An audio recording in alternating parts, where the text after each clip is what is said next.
Aquí estamos de nuevo. La vejez, la mente va fallando, hay que decirlo, ¿no? Aún en la juventud, esta mañana, como yo les comparto a menudo, leyendo mis obras de San Juan Bosco, que casi estoy terminando. Ayer les leí una carta al teólogo Borel, un incomparable amigo, dice aquí, el 11 de octubre de 1845, cuando Don Bosco tenía 30 años, más o menos, incluso 29, no, 30 años tendría. Y 6 días después le escribe otra vez a este teólogo y dice: carísimo señor teólogo, así se dirige a él, ¿no? Sucedió lo que temía. El malestar aumentó mucho y me hizo imposible el caminar. Desde ayer estoy notablemente mejor y esta mañana ya he celebrado la Santa Misa, pero a las 10. Si no me sucede ningún trastorno grave, cuento estar en Turín el jueves o el viernes. Lo extraño es que, a pesar de mi mal, estoy alegre más de lo que querría. Y después se refiere a unas monjas y a un hospitalillo, le llama, que tengan alegres a todas nuestras enfermitas, a las cuales en llegando daré caramelos. Pero lo que más recomiendo es que Pedro le haga buenos platos a don Pacchiotti, para que al llegar me lo encuentre en perfecta salud y de buen humor. Estén alegres y que el Señor los bendiga y acompañe, mientras tengo el honor de repetirme afectuosamente amigo.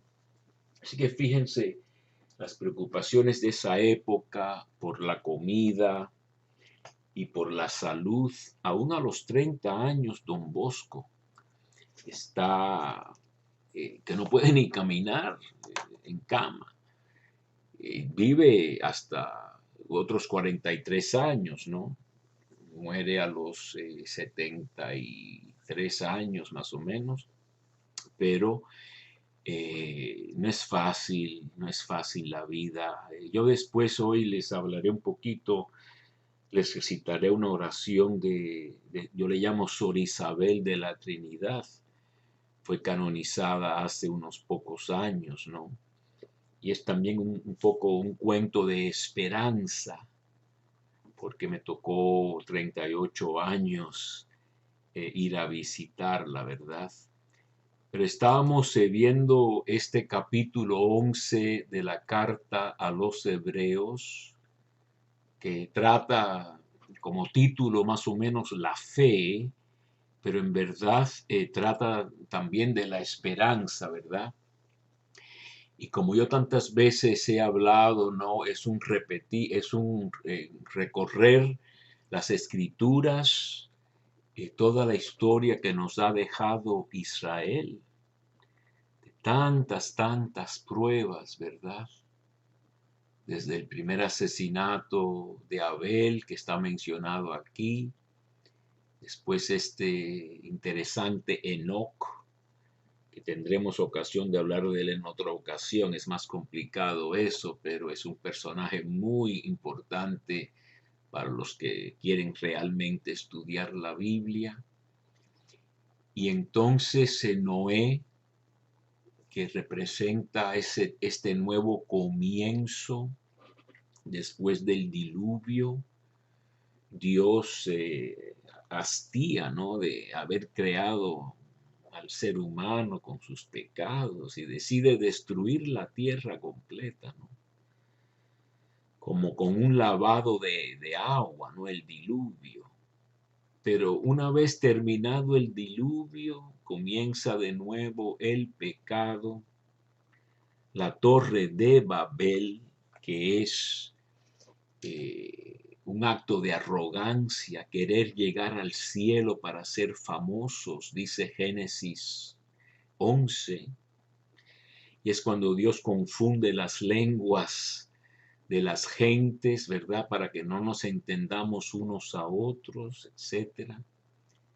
Y según la tradición judía, que yo creo que podemos adoptar nosotros los cristianos también, Dios decide concentrarse en un solo pueblo, preparar las cosas concentrándose en un solo pueblo, llama a Abraham de Babilonia, porque Ur de los Caldeos es Babilonia, y lo llama y él obedece y sale a donde no sabe a dónde va, peregrinando por la tierra prometida. Ya eso indica esperanza, ¿no? Una promesa no es algo que ya está cumplido. Yo te prometo hacer algo, esto y lo otro. Es una esperanza que te doy, no es una realidad, ¿verdad? Con la fe tenemos presentes o hemos agarrado de algún modo esa realidad futura, pero todavía no la poseemos, ¿verdad? Pues esperaba la ciudad asentada sobre cimientos, cuyo constructor es Dios. Y uno de los temas principales de la epístola a los hebreos es este peregrinaje, este camino que todos llevamos. A veces nos cuesta caminar, como a Don Bosco, a mí me cuesta a veces caminar. Las piernas nos duelen y tal y cual.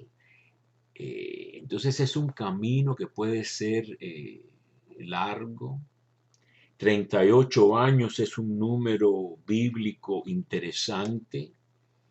40 años es la estadía en el desierto. Jesús 40 días en el desierto. 40 años es una generación, etcétera. Pero en Deuteronomio se habla de 38 años dando vuelta antes de entrar a la tierra prometida. Y el paralítico en Juan 5 yace al lado de esa piscina 38 años. Jesús los reprocha porque el hombre no tiene muchas ganas. Además ha pecado. Y le dice Jesús, no vuelvas a pecar, no sea que te pase algo peor. Entonces 38 años es un número interesante de peregrinaje, ¿no? Habla de Sara, ya eso lo vimos ayer. En la fe murieron todos estos antepasados, sin haber conseguido el objeto de las promesas, viéndolas y saludándolas desde lejos y confesándose extraños y forasteros sobre la tierra. Los que tal dicen claramente dan a entender que van en busca de una patria, pues si hubiesen pensado en la tierra de la que habían salido, habrían tenido ocasión de retornar a ella. Más bien aspiran a una mejor, a la celestial. Por eso Dios no se avergüenza de ellos, de ser llamado Dios suyo, pues les tiene preparada una ciudad. Hablamos de la prueba que se le pone a Abraham, el sacrificio de Isaac, y habla de Moisés, otro caso precario. Cuando nace Moisés, el faraón había decretado matar a todos los niños hebreos que nacieran. A él lo salva, lo ponen en un río, la hija del faraón lo recoge, es criado en la corte del faraón para después librar a su pueblo. Después en una riña se mete y mata a uno y tiene que huir. Así que fíjense cuántos relatos no hay en la Biblia para leer y meditar y ese es el alimento que nos da Dios, ¿no? En la vida tendréis luchas, dice Jesús, pero ánimo, yo he vencido al mundo. En el mundo tendréis luchas, pero ánimo, yo he vencido al mundo. Entonces, aquí fíjense cómo él ya enfatiza también los sufrimientos, ¿no? El autor de Hebreos. ¿Y a qué continuar? Pues me faltaría tiempo si hubiera de hablar sobre Gedeón, Barak, Sansón, Jefté, David, Samuel y los profetas. Estos por la fe sometieron reinos, hicieron justicia, alcanzaron las promesas, cerraron la boca a los leones, apagaron la violencia del fuego, escaparon del filo de la espada y por sus enfermedades se volvieron más fuertes. Es una traducción mejor. Rechazando ejércitos extranjeros, las mujeres recobraron resucitados a sus muertos. Unos fueron torturados, rehusando la liberación por conseguir una resurrección mejor. Otros soportaron burlas y azotes y hasta cadenas y prisiones, apedreados, torturados, aserrados, con serrucho, ¿no? Muertos a espada, anduvieron errantes, cubiertos de pieles de oveja y de cabras, faltos de todo, oprimidos y maltratados, hombres de los que no era digno el mundo, errantes por desiertos y montañas, por cavernas y antros de la tierra. Y todos ellos, aunque alabados por su fe, no consiguieron el objeto de las promesas. Dios tenía ya dispuesto algo mejor para nosotros, de modo que no llegaran ellos sin nosotros a la perfección. Y después quizá mañana lea un poco del 12, que es muy interesante, pero como les prometí hablar algo de Sor Isabel de la Trinidad, eso es lo que voy a hacer ahora, ¿no? Esta más o menos contemporánea de Santa Teresita del Niño Jesús fue una carmelita que tuvo que esperar hasta los 21 años por obediencia a su mamá para entrar en el Carmelo de Dijon, Francia, donde ella creció, que siempre anheló entrar a ese Carmelo, ¿verdad?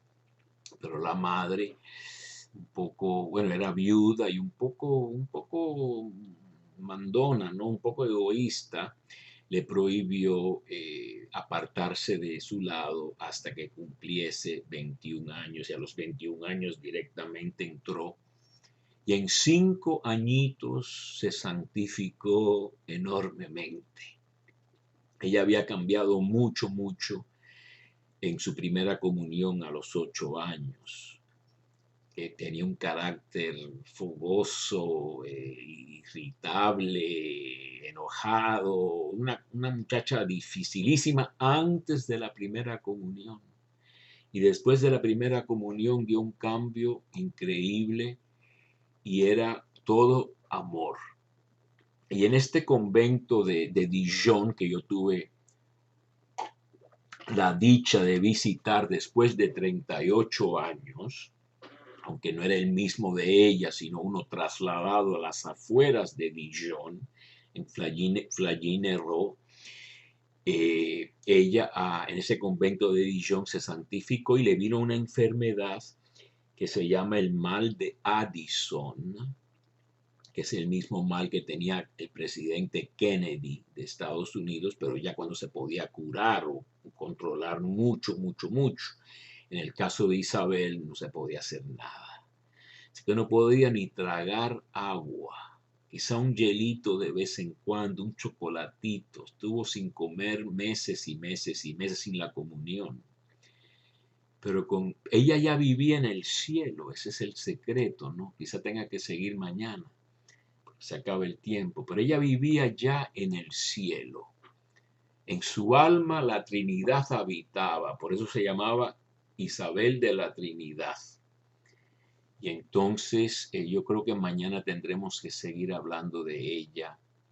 Los que ven esto en video, ven un portal de los carmelitas, portal carmelitano, pero mañana seguiremos con este tema.